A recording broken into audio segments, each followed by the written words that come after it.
Thank you. I appreciate you being here on this gorgeous day in a magnificent setting. To think about all the lives that were lost here. Please all have a seat.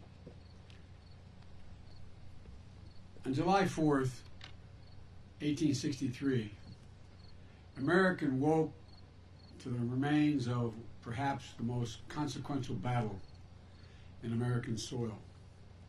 It took place here on this ground in Gettysburg.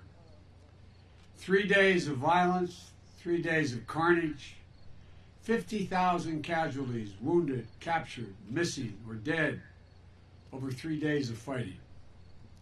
When the sun rose on that Independence Day, Lee would retreat. The war would go on for nearly 2 more years, but the back of the Confederacy had been broken. The Union would be saved. Slavery would be abolished. Government by, and for the people would not perish from the earth. And freedom would be born anew in our land. There's no more fitting place than here today in Gettysburg to talk about the cost of division, about how much it has cost America in the past, about how much it is costing us now, and about why I believe in this moment we must come together as a nation.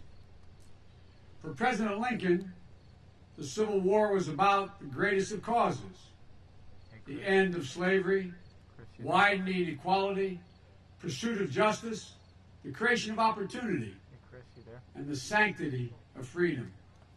His words would live ever after. We hear them in our heads, we know them in our hearts, we draw on them when we seek hope in hours of darkness. 77 years ago, our fathers brought forth on this continent a new nation, conceived in liberty and dedicated to the proposition that all men are created equal. Here, on this sacred ground, Abraham Lincoln reimagined America itself. Here, a President of the United States spoke of the price of division and the meaning of sacrifice. He believed in the rescue, redemption, and rededication of the Union. All this in a time not just of ferocious division, but of widespread death, structural inequity, and fear of the future. And he taught us this: a house divided could not stand. That is a great and timeless truth. Today, once again, we are a house divided. But that, my friends, can no longer be. Amen. We are facing too many crises. We have too much work to do. We have too bright a future to have it shipwrecked on the shoals of anger and hate and division. As we stand here today, a century and a half later after Gettysburg, we should consider again what can happen when equal justice is denied, when anger and violence and division are left unchecked. As I look across America today, I'm concerned. The country is in a dangerous place. Our trust in each other is ebbing. Hope seems elusive. Too many Americans see our public life not as an arena for mediation of our differences, but rather they see it as an occasion for total, unrelenting partisan warfare. Instead of treating each other's party as the opposition, we treat them as the enemy. This must end. We need to revive the spirit of bipartisanship in this country, a spirit of being able to work with one another. When I say that, and I've been saying it for 2 years now, I'm accused of being naive. I'm told maybe that's the way things used to work, Joe, but they can't work that way anymore. Well, I'm here to tell you they can, and they must, if we're going to get anything done. I'm running as a proud Democrat, but I will govern as an American president. I'll work with Democrats and Republicans. I'll work as hard for those who don't support me as those who do. That's the job of a president. The duty to care for everyone. Refusal of Democrats and Republicans to cooperate with one another is not due to some mysterious force beyond our control. It's a decision. It's a choice we make. And if we can decide not to cooperate, we can decide to cooperate as well. That's the choice I'll make as president. But there's something bigger going on in this nation than just our broken politics. Something darker, something more dangerous. I'm not talking about ordinary differences of opinion. Competing viewpoints give life and vibrancy to our democracy. No, I'm talking about something different, something deeper. Too many Americans seek not to overcome our divisions, but to deepen them. We must seek not to build walls, but bridges. We must seek not to have our fists clenched, but our arms open. We have to seek not to tear each other apart, but seek to come together. You don't have to agree with me on everything, or even on most things, to see that we're experiencing today is neither good nor normal. I made the decision to run for president after Charlottesville. Close your eyes and remember what you saw. Neo-Nazis, white supremacists, and the KKK coming out of the fields with torches lighted, veins bulging, chanting the same anti-Semitic bile heard across Europe in the 30s. It was hate on the march, in the open, in America. Hate never goes away. It only hides. And when it's given oxygen, when it's given an opportunity to spread, when it's treated as normal and acceptable behavior, we've opened a door in this country that we must move quickly to close. As president, that's just what I will do. I will send a clear, unequivocal message to the entire nation. There is no place for hate in America. It will be given no license. It will be given no oxygen. It will be given no safe harbor. In recent weeks and months, the country has been riled by instances of excessive police force, heart-wrenching cases of racial injustice and lives needlessly and senselessly lost, by peaceful protesters giving voice to the calls for justice, by examples of violence and looting and burning that cannot be tolerated. I believe in law and order. I've never supported defunding the police, but I also believe injustice is real.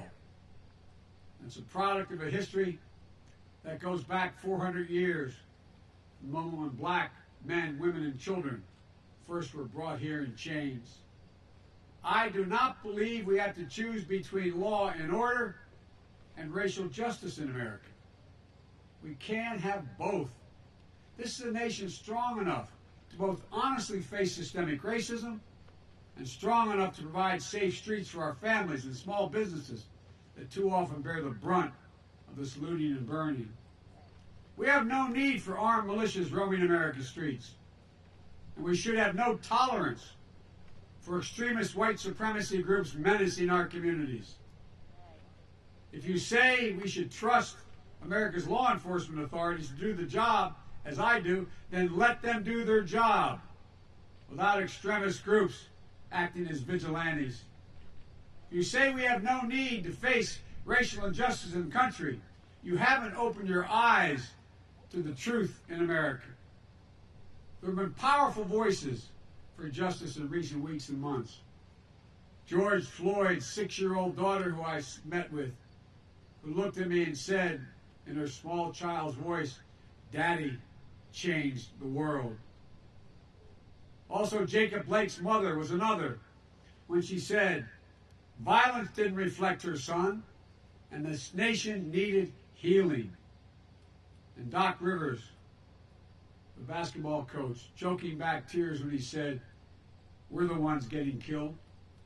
We're the ones getting shot. We've been hung." It's amazing why we keep loving this country, and this country does not love us back. I think about that. I think about what it takes for a black person to love America. That is a deep love for this country that has for far too long never been recognized. What we need in America is leadership that seeks to de-escalate tensions, to open lines of communications, to bring us together, to heal, to hope. As president, that's precisely what I will do. We've paid a high price for allowing the deep divisions in this country to impact on how we deal with the coronavirus. 210,000 Americans dead, and the number's climbing. It's estimated that nearly another 210,000 Americans could lose their lives by the end of the year. Enough. No more. Let's just set partisanship aside. Let's end the politics and follow the science. Wearing a mask is not a political statement. It's a scientific recommendation. Social distancing isn't a political statement. It's a scientific recommendation. Testing, tracing, the development and all approval and distribution of a vaccine isn't a political statement. It is a science-based decision. We can't undo what has been done. We can't go back. We can do so much better. We can do better starting today. We can have a national strategy that puts politics aside and saves lives.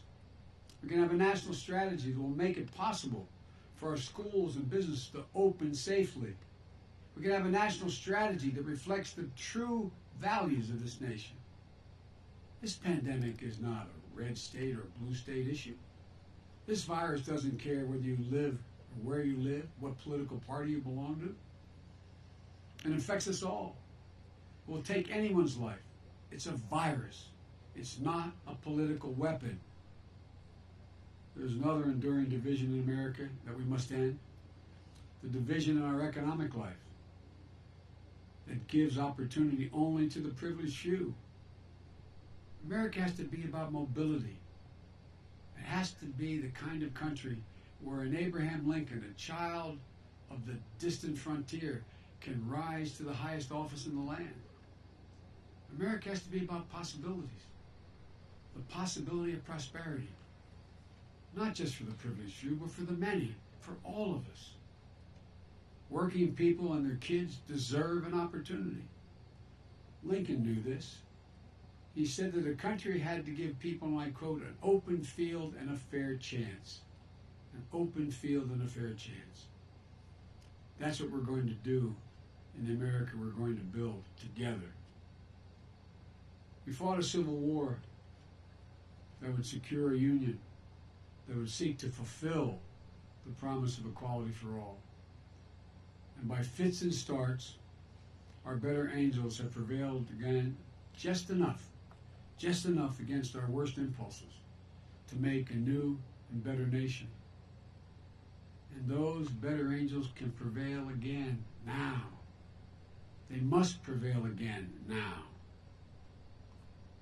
100 years after Lincoln spoke at Gettysburg, the Vice President, Lyndon B. Johnson, also came here, and here's what he said. He said, "Our nation found its soul and honor in these fields of Gettysburg. We must not lose that soul in dishonor now on the fields of hate." Today, we're engaged once again in a battle for the soul of the nation. The forces of darkness, the forces of division, the forces of yesterday are pulling us apart, holding us down, and holding us back. We must free ourselves of all of them. As president, I will embrace hope, not fear, peace, not violence, generosity, not greed, and light, not darkness. I'll be a president who appeals to the best in us, not the worst. I'll be a president who pushes toward the future, not one who clings to the past. I'm ready to fight for you and for our nation every day, without exception, without reservation, and with a full and devoted heart. We cannot and will not allow extremists and white supremacists to overturn the America of Lincoln and Harriet Tubman and Frederick Douglass, to overturn the America that has welcomed immigrants from distant shores, to overturn the America that has been a haven and a home for everyone, no matter their background. From Seneca Falls to Selma to Stonewall, we're at our best when the promised America is available to all. We cannot and we will not allow violence in the street to threaten the people of this nation. We cannot and will not walk away from our obligation to, at long last, face the reckoning on race and racial justice in this country. We cannot and will not continue to be struck in the partisan politics that lets us, this virus, thrive while the public health of this nation suffers.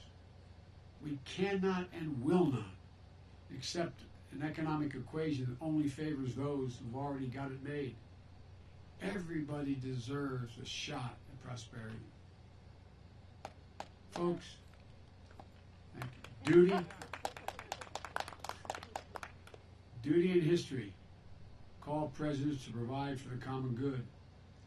And I will. It won't be easy. It won't be easy.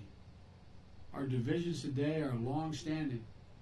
Economic and racial inequities have shaped us for generations. But I give you my word.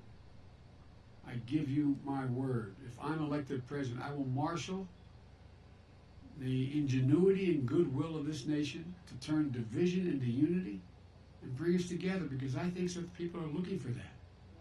We can disagree about how we move forward. We must take the first steps. And it starts with how we treat one another, how we talk to one another, how we respect one another.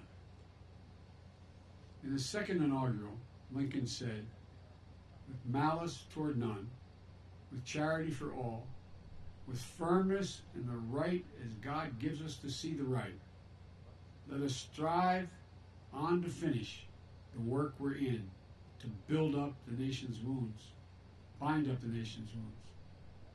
Now we have our work to reunite America, to bind up our nation's wounds, to move past shadow and suspicion. And so we, you and I, together, we press on even now.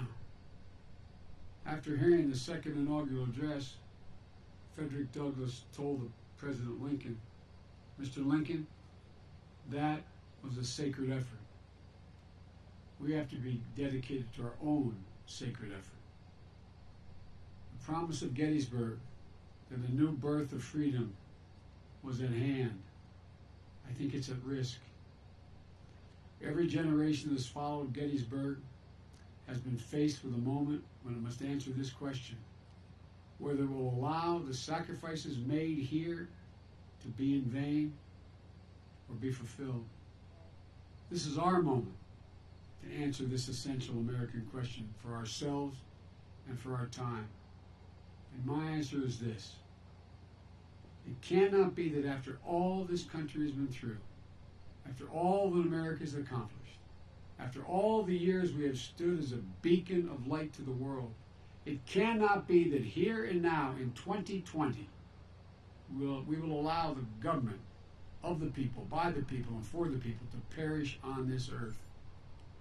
No, it cannot, and it must not. We have in our hands the ultimate power, the power to vote. It's the noblest instrument ever devised to register our will in a peaceable and productive fashion. And so we must vote. We will vote.